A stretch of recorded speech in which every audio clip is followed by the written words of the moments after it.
Harry Houdini, el famoso escapista que creó un código secreto para contactar a su esposa después de muerto. El gran mago y prestidigitador falleció el 31 de octubre de 1926 a los 52 años. Se había hecho célebre por jugarse la vida en temerarios actos de escapismo en la altura y bajo el agua que paralizaban a los espectadores. El 31 de octubre de 1926, Harry Houdini, el gran escapista, no pudo huir de la muerte. Muerte temprana, a los 52 años, por causas que en su momento fueron poco claras, aunque ahora, casi un siglo después, son evidentes. En los días previos, el mago e ilusionista, admirado hasta por la realeza europea y asiática, dio una conferencia en la Universidad M.C. Hill de Montreal. Uno de los estudiantes, Jocelyn Gordon Whitehead, más propenso al empirismo brutal que a la especulación académica, le preguntó si era capaz de recibir golpes en el estómago. Houdini, que había pasado por las pruebas más extremas y temerarias, lo tomó como un juego de niños. Asintió con la cabeza y, antes de tensar los músculos abdominales, recibió, sin doblarse, 2 puñetazos feroces del muchacho, que practicaba boxeo. Le sorprendió sentir un dolor tan intenso, de esquirlas, como si una granada hubiera estallado en su cuerpo. Evitó el tercer mazazo con un gesto con la mano. Viajó durante 15 horas en tren, de vuelta a Detroit. En un hospital le diagnosticaron apendicitis aguda. Contra los consejos médicos, hizo algunos espectáculos más, en uno se desmayó por la fiebre. El 24 de octubre fue sometido a una cirugía de emergencia. Murió una semana después, por la infección. Sus seguidores acusaron a Whitehead de haberle causado la muerte. El apéndice, un órgano inútil, poco romántico, le ponía fin a un hombre que se deslizaba por el filo de la navaja y zafaba de mecanismos tanáticos creados por él para sus espectáculos. Eludía la muerte como modo de supervivencia. Nacido Eric Weiss el 24 de marzo de 1874 en Budapest, cuando era parte del Imperio Austrohúngaro, saltó desde puentes esposado y con grilletes en las piernas, se hundió cabeza abajo en tambores sellados llenos de agua e ideó métodos de tortura china de los que se liberaba ileso. Una magia suicida. Aquellas fugas, que paralizaban a los espectadores, incluían trucos no revelados, pero también riesgos reales, extremos.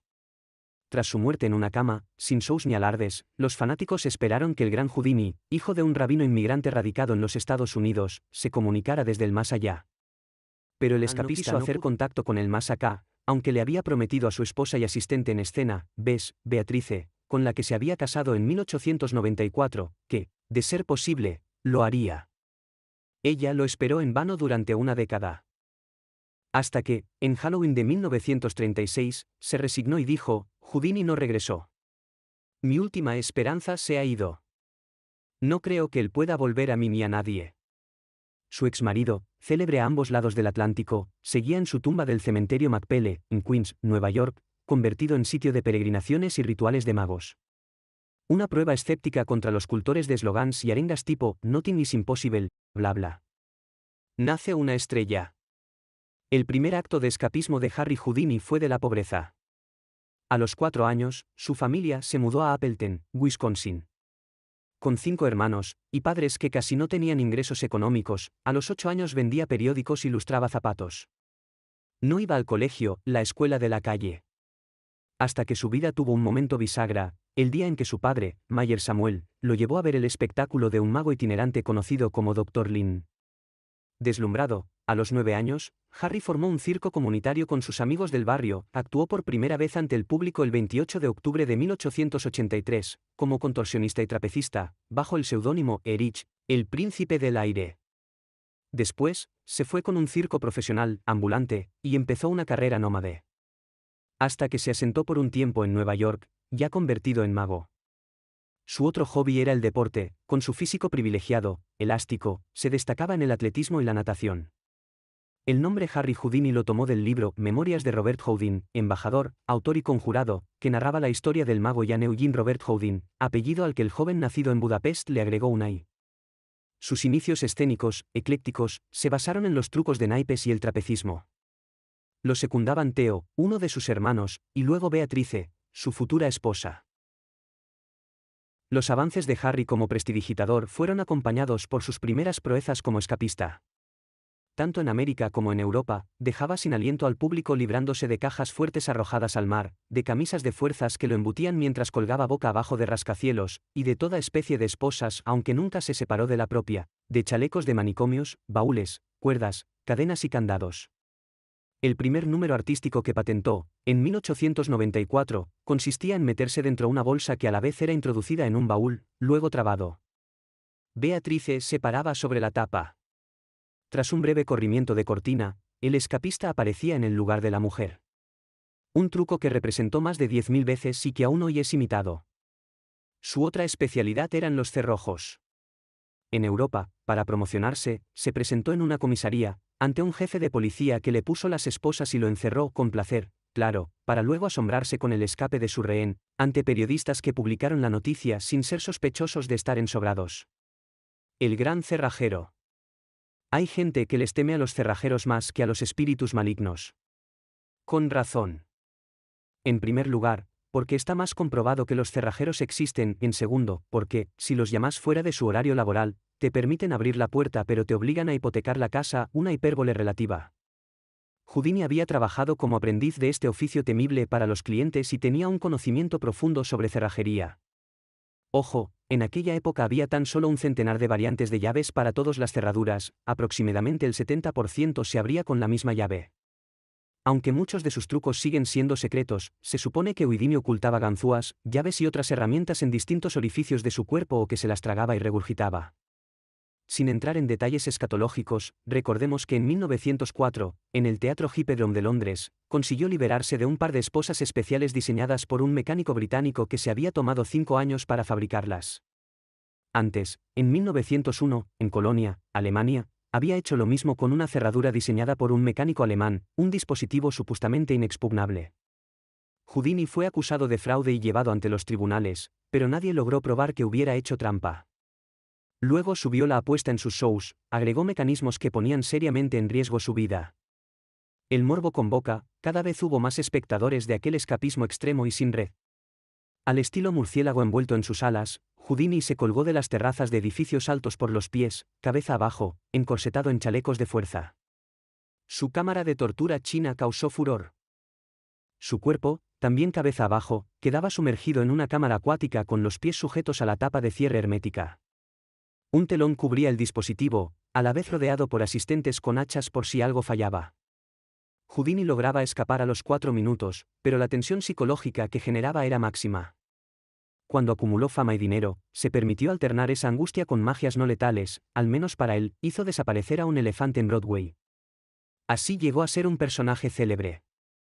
El dinero le permitió disfrutar de otros placeres, como el cine y la aviación. En 1910, se convirtió en el primer aviador que sobrevoló Australia. Espiritismo y farsa. La muerte de su madre, Cecilia Steiner, en 1913, acercó a Houdini al espiritismo. Uno de los impulsores fue Arthur Conan Doyle, creador de Sherlock Holmes, espiritista convencido tras la muerte de su hijo en la Primera Guerra Mundial. Lo de Houdini en ese mundo extravagante duró poco; una medium intentó comunicarse con su madre, quien supuestamente le respondió en inglés. Steiner solo hablaba una mezcla de alemán, húngaro y yidis, lo que provocó la desconfianza de su hijo y, después, un rechazo que lo llevó a comandar una cruzada contra los traficantes de la inmortalidad. Aquella embestida racionalista incluyó a Conan Doyle, con quien Houdini pasó a confrontar, sobre todo después de que Escapista desenmascaró una actuación de la esposa del escritor británico, medium famosa de la época. La lucha de Houdini contra ese tipo de engaños no terminó ahí. En 1923 demostró que el espiritista George Valiantine usaba un cableado para dar la ilusión de que una trompeta flotaba durante las sesiones. También dejó en evidencia a un supuesto medium, Nino Kourarou, e incluso les apuntó a fotógrafos, como Alexander Martin, que aseguraban que podían capturar imágenes de gente muerta. En este contexto, Houdini hizo un pacto con Beatrice para su etapa post-mortem, anticipándose a Ghost, la sombra del amor, un acuerdo que surgió del escepticismo, disculpen el oxímoron, de un escepticismo crédulo. La pareja estableció un código secreto para la posteridad: si alguna vez Harry se contactaba con su esposa a través de un medium, le diría 10 palabras secretas que solo ellos dos conocían; si no, Beatrice comprobaría que el espiritista era un farsante. Después de la muerte de Houdini, Bess sufrió problemas económicos, tendencia al alcoholismo y el constante acoso de charlatanes que se postulaban para hacerle el contacto con su marido en el más allá. Durante años, fiel a la promesa, ella esperó que Harry se comunicara a través de la clave, que era Rosabellan Suertel Preyan Suer Luk Telan Sueran Suer Tel. Esa extraña sucesión de palabras provenía de un código secreto creado por los magos para comunicarse con sus ayudantes durante los números de mentalismo, salvo Roosevelt, que era la canción que Bess cantaba cuando ella y Harry se conocieron en tiempo en que eran dos jóvenes artistas que actuaban en un teatro de Coney Island, Nueva York. Él tenía 20 años y ella, 18. El largo adiós. El 31 de octubre de 1936, 10 años después de la muerte de Houdini en una cama de hospital, una muerte natural, Beatrice dio por terminada la espera póstuma y prefirió enfocarse en los años de felicidad y desdichas, los años concretos, que habían compartido acá, en la Tierra. Después de todo, como sabemos, solo los recuerdos mantienen vivos a los seres queridos, sin mediadores. El día de Halloween de 1936, en la terraza del Hotel Knickerbocker de Hollywood, Bess puso en escena The Final Seance, la última sesión, o el último acto, una especie de puesta que en el fondo era una despedida íntima y definitiva, y también un homenaje. Después de seguir fielmente el pacto de 10 años con Houdini, después de usar todo tipo de medios y sesiones, ahora es mi creencia personal y positiva que la comunicación espiritual en cualquier forma es imposible, dijo. No creo que existan fantasmas o espíritus. El santuario de Houdini ha mantenido una vela encendida durante 10 años. Ahora apago esa luz con reverencia. Esto ha terminado. Buenas noches, Harry.